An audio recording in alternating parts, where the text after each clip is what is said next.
परीक्षा board series वर्ष 2026 में आपका स्वागत है। आज के इस वीडियो में हम कवर करेंगे क्लास 11th के ज्योग्राफी मतलब भूगोल विषय का अध्याय नंबर 2। ऑलरेडी हमने चैप्टर नंबर फर्स्ट को बहुत अच्छे से कवर किया है, बहुत कुछ हमने याद किया है, बहुत कुछ चीज़ों को हमने समझा है। अगर आपने उस वीडियो को नहीं देखा है, प्लेलिस्ट बना दिया गया है, जाइए जाकर के सबसे पहले चैप्टर नंबर फर्स्ट को देखिए। जैसे कि आपको पता है ना कि आपके भूगोल में दो पुस्तकें लगती है। एक पुस्तक का नाम है भौतिक भूगोल के मूल सिद्धांत और यहीं पर आपके भूगोल का दूसरा पुस्तक है जिसका नाम है भारत भौतिक पर्यावरण। हम कवर कर रहे हैं अभी आपके पहला पुस्तक जिसका पहले अध्याय का वीडियो ऑलरेडी अपलोड है, जाकर के चेकआउट जरूर कीजिएगा। आज हम कवर करेंगे अध्याय नंबर 2 पृथ्वी। हम देखेंगे कि पृथ्वी का उत्पत्ति कैसे हुआ है, पृथ्वी का विकास कैसे हुआ है, इसके बारे में कवर करने वाले हैं। और आपको पता है आपके फाइनल एग्जाम में यहां से 8 नंबर का प्रश्न देखने को मिलेगा। मतलब काफी बड़ा चैप्टर है, काफी इंपॉर्टेंट चैप्टर है। अगर आप मुझे पहली बार देख रहे हैं तो मैं आपको बता दूं, यहाँ पर बहुत सारी चीजें आसान भाषा में समझाई जाएगी, साथ ही बहुत कुछ यहाँ पर मैं याद कराने का प्रयास करूंगा। तो मेरे साथ याद भी कीजिएगा। मैं जिस प्रकार से याद कराऊं, जिस जिस ट्रिक का इस्तेमाल करूं, उसे एडॉप्ट कीजिएगा। डेफिनेटली आपका ज्योग्राफी सब्जेक्ट बहुत अच्छा हो जाएगा और एग्जाम में बेहतर स्कोर गेन करोगे। तो ये रहा है आपके सामने इकाई नंबर 2 पृथ्वी, और इसके अंतर्गत हम पढ़ेंगे पृथ्वी की उत्पत्ति एवं विकास। आज हम जानेंगे कि हमारे पृथ्वी का निर्माण कैसे हुआ है, कब हुआ है, और किस प्रकार से पृथ्वी बनते बनते बनते आज 2026 की स्थिति में, मतलब 25 कह सकते हो, 2025 की स्थिति तक आ पहुंची है। तो हमारा पहला प्रश्न यही होगा कि आखिरकार पृथ्वी की उत्पत्ति कब हुई है, पृथ्वी बना कब है। ये क्वेश्चन एग्जाम में कभी नहीं आएगा, लेकिन आपको पता होना चाहिए कि हमारी पृथ्वी का निर्माण 4 अरब 600 करोड़ वर्ष पूर्व हुई है। मतलब समझो हमारे पूर्वज के पूर्वज पूर्वज पूर्वज कम से कम लाखों करोड़ों पूर्वज निकल गए होंगे, है ना, तब हमारी पृथ्वी बनी है। अच्छा, तो अब ये प्रश्न उठता है, क्या पृथ्वी जैसे ही बना, क्या जीवन की उत्पत्ति वैसे ही हो गई है? नहीं, वो भी धीरे धीरे होगा। भाई हर एक चीज का स्टेप होता है। जैसे तुम क्लास 11th में आए हो तो चैप्टर नंबर फर्स्ट से पढ़ना प्रारंभ करोगे। तुम पहले समझोगे भूगोल क्या है, फिर पृथ्वी के बारे में पढ़ोगे, फिर आगे बढ़ोगे ना। बस वैसे ही है। तो जैसे ही पृथ्वी बना वैसे ही जीवन की उत्पत्ति नहीं हुई, जीवन की उत्पत्ति धीरे धीरे हुई है। और सबसे पहले इंसान नहीं बना है, आपको पता है सबसे पहले पानी में रहने वाले जीव का निर्माण हुआ है। ये सब एग्जाम में कभी नहीं आएगा, लेकिन नॉलेज पर्पस से आपको पता होना चाहिए, तभी तो इसके आंसर्स को आप सटीकता लिख पाओगे। अच्छा, कुछ क्वेश्चंस को और हम कवर करेंगे। देखो, पृथ्वी को बनने के लिए दो सिद्धांत बड़ा फेमस है। एक है बिग बैंग का सिद्धांत। तो बिग बैंग का सिद्धांत अगर तुम पढ़ोगे तो तुम्हें पता होगा तो कि वो तो पूरे ब्रह्मांड से संबंधित है। लेकिन एक और सिद्धांत है जिसे कहते हैं महाद्वीपीय प्रवाह सिद्धांत। इसमें पता है, इसमें यह बताया गया था कि महाद्वीप का निर्माण कैसे हुआ है। भाई हमारी पृथ्वी तो बन गई, तो पृथ्वी बनी बिग बैंग सिद्धांत से। अब बिग बैंग सिद्धांत क्या है, सब्र करना, सब समझाऊंगा, लेकिन पहले सब्र रखना, ठीक है। अब देखो यहां पर जरा समझना, ये मैं एक ब्लैंक पेज लिया हूं। देखो यहां पर हमारी पृथ्वी तो बन गई बिग बैंग सिद्धांत से। अब पृथ्वी में भी तुम देखे होगे कि सागर है, महासागर है, साथ में महाद्वीप है। तो महाद्वीप और महासागर की उत्पत्ति कैसे हुई, इसी को कहते हैं आपका महाद्वीपीय प्रवाह सिद्धांत, जिसको देने वाले व्यक्ति थे वेगेनर। वेगेनर ने दिया था महाद्वीपीय प्रवाह सिद्धांत। और ये एग्जाम में हर बार प्रश्न आता है कि चलो बताओ भाई महाद्वीपीय प्रवाह सिद्धांत को किसने दिया। और आपको पता है हम कुछ आंसर टिक कराते हैं, लेकिन ध्यान रखना महाद्वीपीय प्रवाह सिद्धांत को बताने वाले वेगनर हैं। अच्छा, महाद्वीपीय प्रवाह इसका नाम क्यों पड़ा? तो क्या होता था, वेगनर ने बताया कि हमारी पृथ्वी में चारों तरफ पानी भरा है और ये जो बीच का मिट्टी है यही रहने योग्य स्थान है। ये आने वाले समय में टूटा और टूट करके 7 भागों में बटा, और 7 भागों में जैसे ही टूटा इधर उधर खिसक गया, और यही खिसकना प्रवाह कहलाता है। लेकिन खिसका क्या, महाद्वीप खिसका, इसलिए इसका नाम पड़ा महाद्वीपीय प्रवाह सिद्धांत।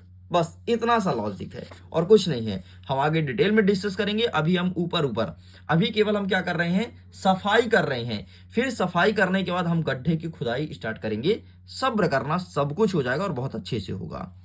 अच्छा भाई, एक चीज और याद रखना कि पृथ्वी और सौर मंडल के संबंध में ज्वारीय कल्पना प्रस्तुत की। ज्वारीय कल्पना किसने बताया था, ये सिंपल सा पूछा गया है, तो जेम्स जीन्स ने बताया था। बस इतना याद रखना, बाकी कुछ नहीं, सब कुछ भूल जाओ। ठीक है, चलो आगे बढ़ते हैं, एक क्वेश्चन को और समझना। हमारा 10वां नंबर कह रहा है कि पृथ्वी पर जीवन निम्नलिखित में से लगभग कितने वर्ष पहले आरंभ हुआ है। मतलब जब पृथ्वी बना है तो आपको पता है ना कि पृथ्वी के बाद ही जीवन आएगा, तो जीवन कितने वर्ष पहले बन गया था। तो देखो, हमारी पृथ्वी का निर्माण तो 4 अरब 600 करोड़ वर्ष पहले हुआ था, लेकिन पृथ्वी में जीवन की उत्पत्ति 3 अरब 80 करोड़ वर्ष पहले हुआ है। मतलब लगभग हम ऐसा कह सकते हैं कि 520, मतलब 1 अरब और 520 करोड़ वर्ष तक किसी का कोई पता रहता नहीं था भाई। 1 अरब 520 करोड़ तक किसी का कोई पता रहता नहीं था, तब जाकर के हमारे पृथ्वी में जीवन आया है। बताओ कितनी बड़ी बात है ना। तो इस चीज को ध्यान रखना। अच्छा, एक प्रश्न और हर बार परीक्षा में घुमा फिरा करके पूछता है, वो क्या है, द्वैतरक सिद्धांत क्या है। ठीक है, तो प्रश्न कहता है द्वैतरक सिद्धांत के अनुसार पृथ्वी की उत्पत्ति 2 डैश डैश डैश से हुई है। तो किससे हुई है, ये द्वैतरक का सिद्धांत क्या है, इस पर मैं डिटेल बात करूंगा, करना ही पड़ेगा क्योंकि यहीं से प्रश्न बनता है। तो अब तुम समझ गए होगे कि प्रश्न कहां कहां से आएगा। तो फिर से मैं बता देता हूं प्रश्न कहां कहां से आएगा आपके एग्जाम में, जरा सुनिएगा। सबसे पहले प्रश्न बनेगा महाद्वीपीय प्रवाह सिद्धांत से, महाद्वीपीय प्रवाह सिद्धांत। ठीक है, ये पहला बिंदु होगा जहां से एग्जाम में क्वेश्चन आएगा। दूसरा बिंदु हमारा बनेगा बिग बैंग। ठीक है, बिग बैंग तो रट मारना भाई, बिग बैंग वैसे रटना नहीं पड़ेगा, मैं समझा दूंगा। और तीसरा बनेगा आपका द्वैतरक। बस भाई, ये 3 टॉपिक हैं। अगर 3 टॉपिक तुमने पढ़ लिया तो समझो तुम्हारे 8 नंबर का खेल हो गया। तो आइए अब हम क्रमशः एक एक टॉपिक को समझने का प्रयास करते हैं, लेकिन उसके पहले देख लेते हैं कुछ और काम के क्वेश्चन अगर हों तो उसको भी कवर करेंगे। हाँ, हमारा प्रश्न नंबर 8 कह रहा है, प्रश्न नंबर 8 कह रहा है कि प्लूटो ग्रह को डैश डैश डैश ग्रह भी कहते हैं। तो प्लूटो ग्रह को बौना ग्रह कहते हैं। क्यों कहते हैं, क्योंकि इसका आकार जो है अत्यंत छोटा है, इसलिए बौना ग्रह कहते हैं। आपको पता है ना कि प्लूटो को अब ग्रह में काउंट नहीं किया जाता है, ध्यान रखिएगा, प्लूटो को ग्रह में काउंट नहीं किया जाता है। 2006 में प्लूटो को ग्रह के श्रेणी से हटा दिया गया है। रीजन क्या था, रीजन सिर्फ और सिर्फ इतना था कि प्लूटो जो था वो ग्रह का जो रूल्स होता है उस रूल्स को फॉलो नहीं करता था। अरे वैसे ही यार, जैसे क्लास में कोई स्टूडेंट है, अब से टीचर पढ़ा रहा है और सारे स्टूडेंट्स मस्ती कर रहे हैं, है ना, सॉरी, सारे स्टूडेंट्स पढ़ाई कर रहे हैं, एक स्टूडेंट जो है मस्ती कर रहा है, वो रूल्स को फॉलो नहीं कर रहा है, तो क्लास का टीचर बोलेगा चल बाहर निकल, बाहर निकल, निकाल दिया बाहर। वैसे ही प्लूटो को भी चल निकल बाहर, निकाल दिया। अच्छा सर, कैसा रूल्स था, अरे रूल्स ये था कि जितने भी ग्रह हैं किसी दूसरे ग्रह के मार्ग को ना काटें। लेकिन ये प्लूटो इतना रद्दी आदमी था कि बुध शुक्र पृथ्वी मंगल बृहस्पति शनि अरुण इनके मार्ग को नहीं काटता था, लेकिन जो वरुण भाई था अपना, वरुण के मार्ग को काटता था। सपोज करो, अब जरा समझना, सपोज करो कि वरुण का मार्ग ये है, ठीक है, वरुण को ऐसे चलना था और यहाँ पर हमारे सूर्य भगवान है, और प्लूटो का मार्ग अलग होना चाहिए। लेकिन प्लूटो क्या करता था, एक बार उसके मार्ग को काटता था, ज्यादा नहीं काटता था, लेकिन एक बार काटता था, ऐसे आ रहा है और ऐसे लो भैया इसके गली में घुस के और ऐसे चलने लगा, है ना। मतलब वैज्ञानिक ने बोला कि यार जीवन में तो फिर संभावना है कि मान लो कभी ऐसा हुआ कि यहाँ पर ये तुम्हारा अरुण ग्रह पहुंचा, ठीक है, सॉरी वरुण ग्रह पहुंचा और यहीं पर प्लूटो पहुंचे तो टकरा जाएगा, टकराएगा, ग्रह टकराया मतलब बड़ा विस्फोट, बड़ा धमाका, है ना। इसलिए इसको हटा दिए, बोले ग्रह की श्रेणी में नहीं हो, अगर टकराओगे तो हम मानेंगे कि उल्का पिंड टकरा गया। क्या वैज्ञानिक, क्या दिमाग लगा लिया, है ना, इसलिए उसको हटा दिए। समझ गए, एग्जाम में प्रश्न नहीं आएगा क्योंकि 6 का प्रश्न है ये, 6वीं में पूछता था, लेकिन अब मुझे नहीं पता कि आपको पता था या नहीं, लेकिन मैंने आपको एक बार याद दिला दिया। ठीक है भाई साहब, खत्म, बाकी यहां से कुछ नहीं पढ़ना है। अच्छा, पृथ्वी की उत्पत्ति कैसे हुई है, वही बिग बैंग सिद्धांत। अब चलो हम सबसे पहले बिग बैंग सिद्धांत को समझ लेते हैं, फिर आगे बढ़ेंगे और आगे के क्वेश्चंस को कवर करेंगे। अब जरा ध्यान से देखिएगा क्या है, क्या था हमारा बिग बैंग सिद्धांत। देखो, हमारे अंतरिक्ष में ना एक बड़ा आग का गोला था, ऐसे, ठीक, ये ऐसे आग का गोला था, यहां पूरा एकदम लावा टाइप से गरम गरम भरा था, ठीक है, एकदम बहुत ही गरम था। अच्छा, कौन सी गैस थी? हाइड्रोजन और हीलियम थी। हाइड्रोजन और हीलियम गैस का बवंडर था भाई साहब, ऐसे। अरे भैया, बहुत बड़ा आग का गोला, सूरज मूरज सब इसी से बने हैं। अरे जो सूर्य भगवान ही उनकी बात कर रहा हूं, देखो ऐसे था, ठीक। क्या हुआ कुछ समय बाद, अब हाँ भाई, हाइड्रोजन के कण और हीलियम के कण, ठीक है, हाइड्रोजन, अच्छा हाइड्रोजन को H से दर्शाते हैं, हीलियम को He से दर्शाते हैं, क्लास 10th के साइंस में तुमने पढ़ा होगा। अब क्या हुआ, हाइड्रोजन और हीलियम के जो कण हैं आपस में एक दूसरे को धक्का देने लगे, एक दूसरे से टकराने लगे इतना कि इनका टेम्परेचर अंदर अंदर इतना ज्यादा बन गया, इतना ज्यादा बन गया कि इनको फूटना ही था।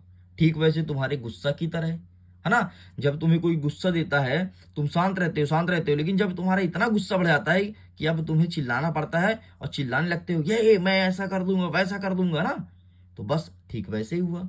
इसने भी चिल्लाने का काम किया, लेकिन इसके मुंह नहीं था तो इसने अपने प्रसार करके चिल्लाया। तो जब ये खूब टक्कर हुआ, अंदर का टेम्परेचर बहुत ज्यादा गर्म हुआ, और गर्म होने के बाद इसका विस्फोट हुआ, फा, बहुत ही तेज फूटा, जैसे तुम दिवाली में भी पटाखे फोड़ते हो, इतने तेज से फूटा कि लगभग अरबों अरबों अरबों सौरमंडल का निर्माण हुआ। सौरमंडल मतलब यहां से निकला बहुत सारे सूरज, लाखों करोड़ों सूर्य, लाखों करोड़ों पृथ्वी जैसे ग्रह, बुध शुक्र पृथ्वी मंगल सब यहीं से निकले हैं। तुम्हें क्या लगता है कि बुध शुक्र पृथ्वी मंगल इतने, बृहस्पति शनि अरुण वरुण इतने ही ग्रह हैं? नहीं, इसी सौरमंडल में करोड़ों ग्रह हैं। फिर बोलोगे सर हम तो इतना ही पढ़ते हैं। अरे भैया, हमारे सौरमंडल में इतने ग्रह हैं, है ना। हमारे सौरमंडल का नाम मंदाकिनी है, जिसका आकार सर्पिलाकार है, ऐसे है, ठीक है। यहां पर इतने ग्रह हैं, बाकी ऐसे ही हजारों करोड़ सौरमंडल हैं। मतलब हर जगह पृथ्वी जैसे कोई ना कोई ग्रह होगा। मैंने बोला होगा भैया, है ना। हर जगह बुध जैसे कोई ना कोई ग्रह होगा, कोई छोटा तो कोई बड़ा, इसी के फूटने से सब निकले हैं। अब बोलोगे सर क्या गजब चीज बताया तुमने।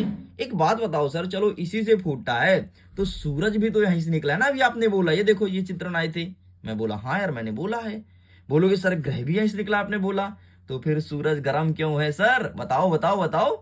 अरे सूरज गर्म क्यों है? अरे भैया, जो पृथ्वी का लावा था वो ठंडा हो गया, इसलिए हमारी पृथ्वी ठंडी हो गई, और सूरज अभी तक ठंडा नहीं हुआ, इसलिए सूरज गर्म है।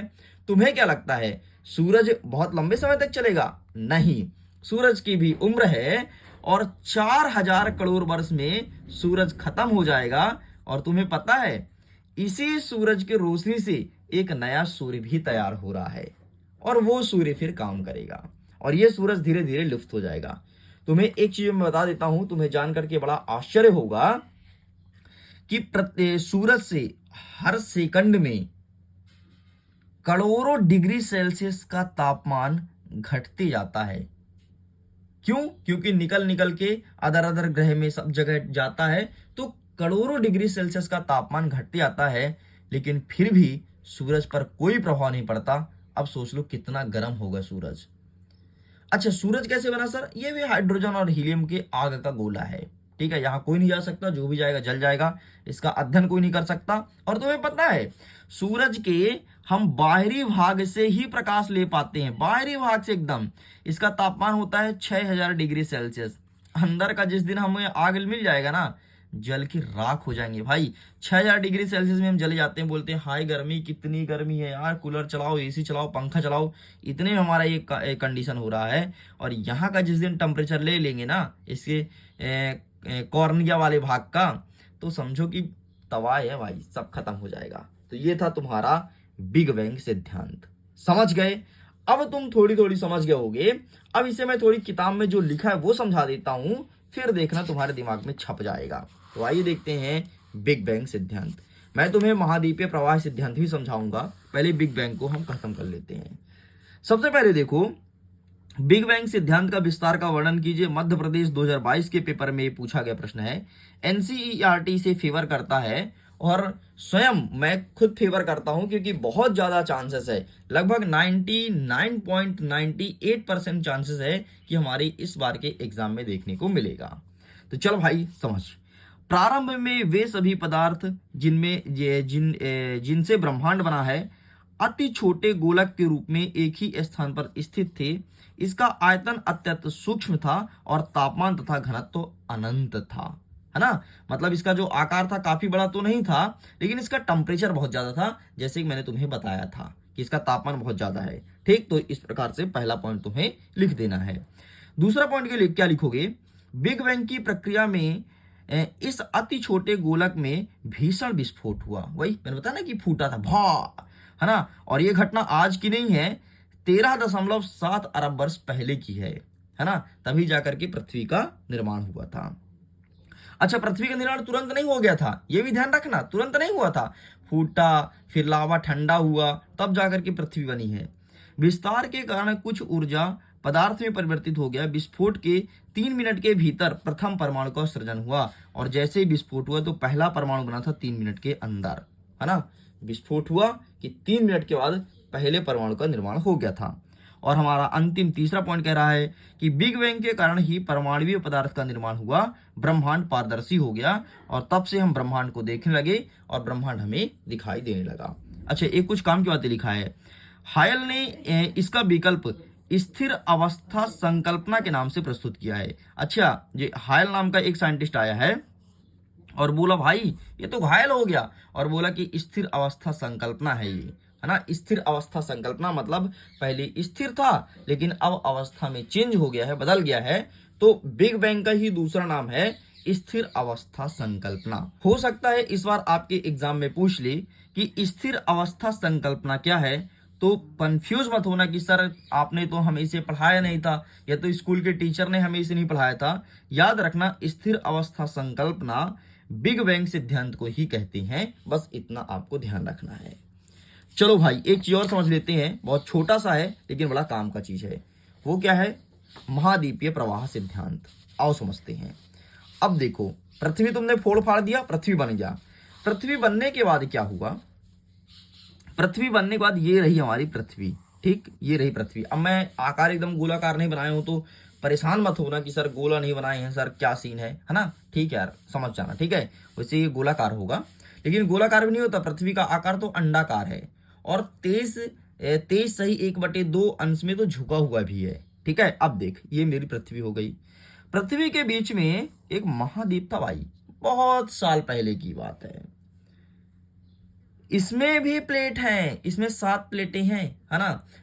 African plate, European plate, Asia, Indo Australia, ऐसे ऐसे प्लेट है, सुने होगे नाम, है ना। नहीं सुने हो कोई दिक्कत नहीं, जरा हम इस सिद्धांत को समझते हैं।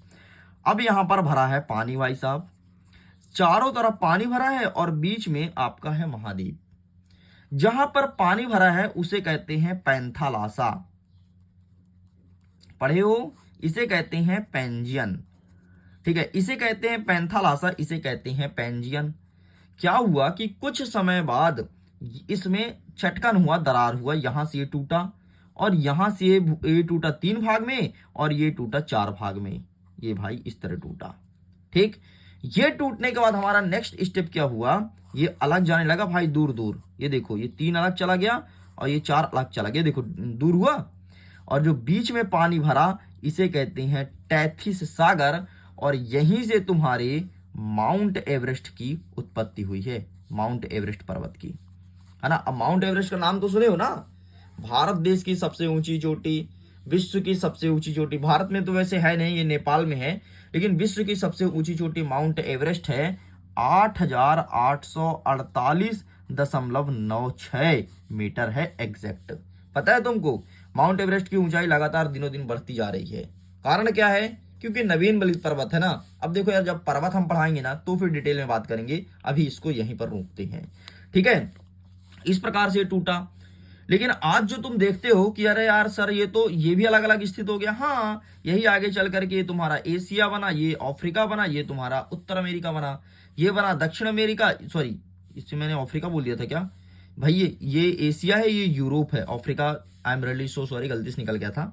ठीक है, ये तुम्हारा एशिया बना, ये यूरोप बना, ये बना उत्तर अमेरिका, ये बना दक्षिण अमेरिका, ये बना यूरोप, ये बना तुम्हारा अंटार्कटिका और ये बना ऑस्ट्रेलिया। ये सारे महाद्वीप हैं जो दूर दूर हो गए हैं अब वर्तमान में। बस यही था तुम्हारा महाद्वीपीय प्रवाह सिद्धांत। और तुम्हें पता है कुछ समय बाद अफ्रीका का कुछ अंश टूटेगा और टूट करके हमारे भारत में जुड़ने वाला है ना। तो उस पर मैं जब तुम्हें महाद्वीप में या फिर महाद्वीप वाला चैप्टर पढ़ाऊंगा तो डिटेल में डिस्कस करूंगा कि कैसे टूटेगा, और चित्र के माध्यम से तुम्हें दिखाऊंगा भी, लेकिन अभी यहीं पर इसे रोक देते हैं। ठीक, अच्छा ये सिद्धांत तो पढ़ ही लेना भाई। ये द्वैत्रक, बस एक चीज और बचा है फिर क्लास को खत्म करते हैं। द्वैत्रक सिद्धांत को किसने दिया था ये चीज पता होना चाहिए, और द्वैत्रक सिद्धांत क्या है। तो आइए दोनों के आंसर्स को हम बहुत अच्छे से दिखा देते हैं। तो ये रहा तुम्हारे सामने द्वैत्रक सिद्धांत। ठीक है, द्वैत्रक सिद्धांत को देने वाले व्यक्ति का नाम था रसेल। रसेल ने दिया था, ठीक है, द्वैत्रक सिद्धांत। और द्वैत्रक सिद्धांत है क्या, पृथ्वी की उत्पत्ति अन्य दो तारों के संयोग से हुई है, ये कहता है द्वैत्रक सिद्धांत।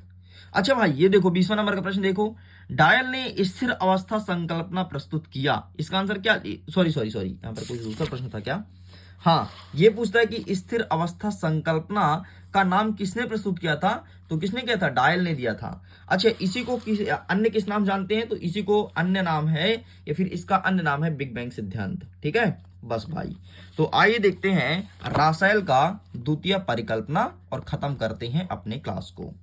देखो ये रहा, जीन्स की परिकल्पना की दो कमी थी। एक जीन्स नामक साइंटिस्ट आया था, ये आपके वहां का था, ब्रिटिश था यार, इंग्लैंड का था। ठीक है, तो जीन्स की परिकल्पना की दो कमी थी। पहला कमी क्या था, सूर्य एवं ग्रह के बीच की वर्तमान दूरी, है ना, सूर्य और ग्रह के बीच की दूरी नहीं बता पाया था। और दूसरा था ग्रहों के वर्तमान कोणीय आवेग का अधिकता को दूर करने के लिए रासेल ने द्वैत्रक परिकल्पना को प्रतिपादित किया। मतलब ग्रहों की वर्तमान कोणीय आवेग, मतलब ग्रह कितने डिग्री में झुका हुआ है, किस प्रकार से काम कर रहा है, इसने मात्र दो चीज बताया था। सबसे पहले क्या, सूर्य और ग्रह के बीच की दूरी, और दूसरा चीज बताया था कि ग्रहों की वर्तमान स्थिति कैसी है। इन दो चीजों को बताने वाला था आपका रासेल। इन्होंने बताया कि पृथ्वी एवं अन्य ग्रहों की उत्पत्ति सूर्य एवं अन्य तारों के संयोग से हुआ है। इनका कहना था कि जो पृथ्वी है और जितने भी ग्रह हैं, कुछ नहीं हुआ भाई, ये कहते हैं कि इधर से सूर्य आया, इधर से तारा आया और बीच में टकराया, और टकराने के बाद जो मलबा निकला वहां से पृथ्वी की उत्पत्ति हुई है, ये कहना था रासेल भाई साहब का। साथी तारा सूर्य का परिक्रमा कर रहा था। आगे चल करके एक विशालकाय तारा साथी तारे के निकट आया और इसकी परिक्रमा की दिशा साथी तारे की विपरीत थी।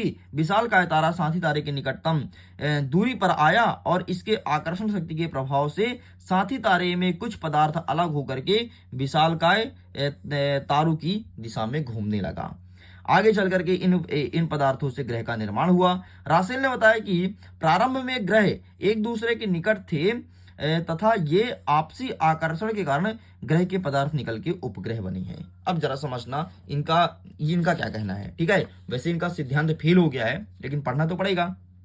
क्या कहते हैं कि ये एक सूरज हो गया, ठीक है, ये सूरज हो गया, ठीक है, और यहीं पर अन्य तारे हो गए।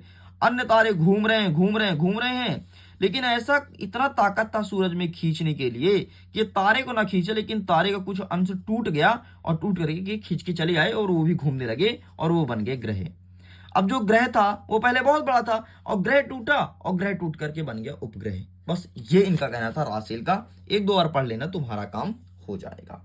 एग्जाम में ज्यादातर क्वेश्चन नहीं आता है क्योंकि इनका सिद्धांत फेल हो गया है। प्रश्न हमेशा परीक्षा में वही पूछता है जिनका सिद्धांत सर्वमान्य होता है। बिग बैंग, महाद्वीपीय, भाई सर्वमान्य है, सब वैज्ञानिक ने माना है। ठीक है, तो बस इतना आपको पढ़ना था। तो लिए स्टूडेंट, इस प्रकार से हमारा अध्याय नंबर 2 होता है कंप्लीट। जल्दी मिलेंगे अध्याय नंबर 3 के साथ, जिसमें देखेंगे पृथ्वी की आंतरिक संरचना। हम देखेंगे कि पृथ्वी के कितने भागों में बांटा गया है, पृथ्वी में भूकंप कहाँ से आता है, कैसे आता है, कहाँ तक आता है, कहाँ समाप्त होता है, तीव्रता क्या होती है, ये सब हम डिस्कस करेंगे एक नेक्स्ट वीडियो में। वीडियो पसंद आया हो तो लाइक शेयर एंड सब्सक्राइब जरूर कीजिएगा, अपने मित्रों तक साझा कीजिए कि पढ़ ले भाई, 2026 का सीरीज लेकर के आया है मास्टर साहब, तो पढ़ ले, फायदा उठा ले। तो मैं जल्दी मिलूंगा थर्ड पार्ट के वीडियो में।